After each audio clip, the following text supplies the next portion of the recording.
And last but not least, Jeffrey Dean Morgan. Are we pissing our pants yet? Et oui, malheureusement cette année la Comic Con de San Diego ne nous a pas offert de beaux moments de rencontre entre les fans et le cast, en raison du contexte de grève actuelle, dont j'espère que les revendications seront écoutées au plus vite.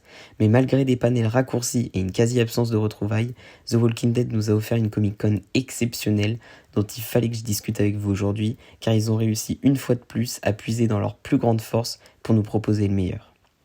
Salut tout le monde, c'est Ulysse, j'espère que vous allez bien. Avant tout, un immense merci, mais vraiment merci beaucoup pour l'engouement complètement fou autour de la dernière vidéo qui, aux dernières nouvelles, a atteint les 2000 vues. Et d'ailleurs que je vous invite à aller voir parce que c'est un peu la suite du coup cette vidéo. Mais c'est vraiment fou ce qui s'est passé, ça a été un plaisir de lire, de répondre à tous les commentaires. J'ai juste pas de mots en fait, mais il fallait que je vous remercie. J'ai créé ma chaîne en début de mois, j'avais 30 abonnés, 40 vues par vidéo, il y en avait que 2 de toute façon. Et 3 jours après la publication, il y a eu un énorme engouement vraiment autour de cette vidéo. C'était complètement dingue. Donc encore une fois, merci beaucoup. Ça y est, la Comic Con de San Diego a eu lieu pour les panels du Walking Dead Universe, et autant dire que la hype a été monstrueuse. Il faut dire que la promo autour de l'event a été très puissante et qu'il y avait de quoi.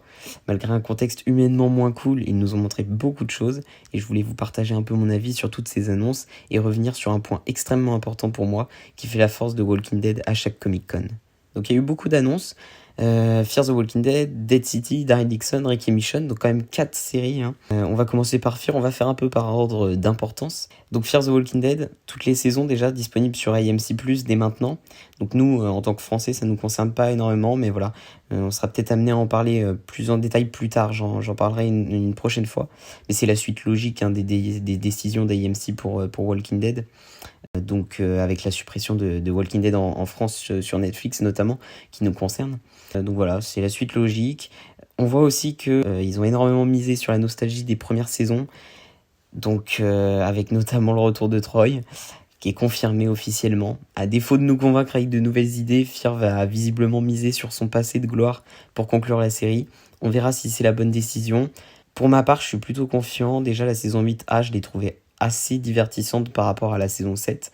Et en plus de ça, comme on voit qu'ils n'arrivent pas vraiment à faire des bonnes choses nouvelles, pour conclure bien la série, effectivement, il n'y a peut-être pas le choix en fait de revenir dans le passé.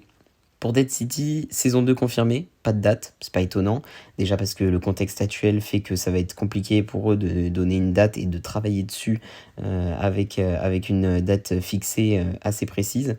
Donc c'est pas étonnant, mais vraiment c'est une très bonne nouvelle, on s'y attendait. Si vous n'avez pas encore vu la saison 1, foncez, vous allez adorer, c'était vraiment trop bien. Et je sais qu'il y avait beaucoup d'inquiétudes concernant ce spin-off, que c'était le moins attendu des 3. Mais au final, c'était vraiment très très bien, aucun temps mort, format très court, 6 épisodes, et j'ai hâte de vous en parler très bientôt en vidéo. Mais vraiment, si vous n'avez pas vu, foncez, c'est incroyable. Et puis en plus, il y a un diffuseur français, donc c'est quand même plutôt cool. Daryl Dixon, trailer de fou. J'ai pas encore vu les 10-20 premières minutes de l'épisode qui sont pas encore disponibles au moment où je fais la vidéo. Ce sera disponible un peu plus tard. Encore une fois, il y a l'air d'avoir beaucoup de nouvelles idées exploitées dans cette série. On va avoir le droit à une vraie nouvelle aventure en mode un peu narratif solo, si je peux dire. Ça va être assez fou. J'attends vraiment qu'il y ait un lien intéressant avec World Beyond, mais qu'à côté de ça, il y ait une indépendance scénaristique totale. Donc je suis assez confiant là-dessus. Scott Gimple avait déjà dit que ça allait être une série qui se rapprochait le plus d'une série indépendante, malgré son lien avec World Beyond. On voit Daryl sauter d'un gros bateau, c'est peut-être le point de départ de son naufrage. On voit beaucoup de décors en France absolument magnifiques, de nouveaux personnages comme les nonnes, l'antagoniste qui le recherche, ou encore l'enfant qui visiblement va devenir le protégé de Daryl. On voit aussi des scènes dans le passé, bref, ça a l'air extrêmement bien travaillé. J'ai hâte de voir d'ailleurs les premières minutes de l'épisode 1. We're the ones who live. We're the ones who live. We're the ones who live. We're the ones who live. We're the ones who live. We're the ones who live. We're the ones who live. We're the ones who live. We're the ones who live. We're the ones who live. We're the ones who live. Et puis on arrive à Rick et Michonne. Les frissons, 2024, pas de date, même pas un truc en mode early 2024, on n'a pas de date. J'ai peur que ce soit un peu tard dans l'année, honnêtement. Et puis surtout, c'est renommé, c'est plus Rick et Michonne, c'est We Are the Ones Who Live. Donc c'est pas le nom, c'est pas le nom au final qu'on pensait être officiel. Et le nom est très symbolique. Moi perso, j'aime beaucoup. Il y a débat, mais pour moi, bon, déjà on s'en fiche un peu. Puis c'est surtout, je trouve le nom très réussi. Et après, pas trop d'infos, c'est un teaser normal, mais ça a l'air incroyable et on a revu Rick, donc juste ça suffit en fait. Donc voilà, beaucoup d'informations. Dead City est renouvelé pour une saison 2, Fear the Walking Dead saison 8B, le retour de Troy, Daryl Dixon renouvelé pour une saison 2, c'est vrai que j'ai oublié de dire ça aussi, et le trailer, Rick et Michonne qui est renommé, pas de date, mais un petit teaser. Ça fait beaucoup d'informations quand même.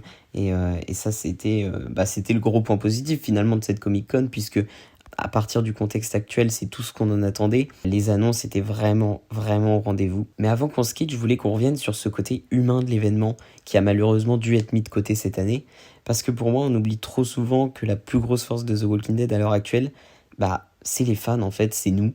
La The Walking Dead Family, comme le nom officiel l'indique, dont les interactions avec le cast et l'engouement pour chaque projet et chaque événement permet à l'univers de pouvoir nous annoncer autant de choses, alors même que la série principale s'est terminée. S'il y a bien une chose que The Walking Dead a su prouver encore une fois, c'est qu'ils sont conscients de l'importance des fans pour la suite de l'univers, et surtout de la chance qu'ils ont d'avoir une communauté aussi soudée et presque dévouée à la série en fait. Et évidemment c'est réciproque, nous aussi on a beaucoup de chance. Ils ont prouvé vraiment à plusieurs reprises, et encore cette année, la volonté qu'on partage notre ressenti sur les annonces avec le hashtag The Walking Dead You, qui met autant en avant les fans que le nom de la série. C'est assez significatif, je trouve. Et j'aurais adoré qu'il puisse y avoir autant d'interactions comme les autres années, et j'espère que ce sera le cas dès la prochaine Comic-Con, parce que selon moi, la plus grande force de The Walking Dead, c'est sa relation avec les fans. Et puis, bordel, Rick est de retour en fait. We're the ones who live.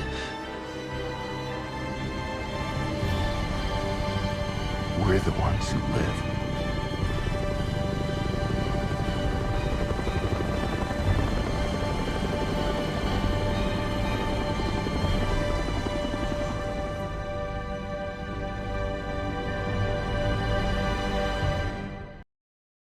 Je voulais rajouter quand même qu'une vidéo sur Dead City est bien prévue malgré que j'en ai pas parlé depuis le début de sa diffusion, ce qui peut sembler étonnant pour beaucoup. Il y a plein de raisons qui expliquent que j'ai pas fait de vidéo sur Dead City, mais je vous en parlerai dans quelques jours justement, ce sera plus adapté. J'espère que la vidéo vous aura plu, n'hésitez surtout pas à donner vos avis sur la Comic-Con, les annonces, ma vidéo, etc. Donnez votre avis sur tout ce que vous voulez en commentaire, c'est vraiment ce qui m'intéresse le plus, l'interaction entre fans, et j'espère que chacune de mes vidéos aura cette capacité à ouvrir des discussions autour de l'univers. Et puis en attendant, je vous dis à la prochaine.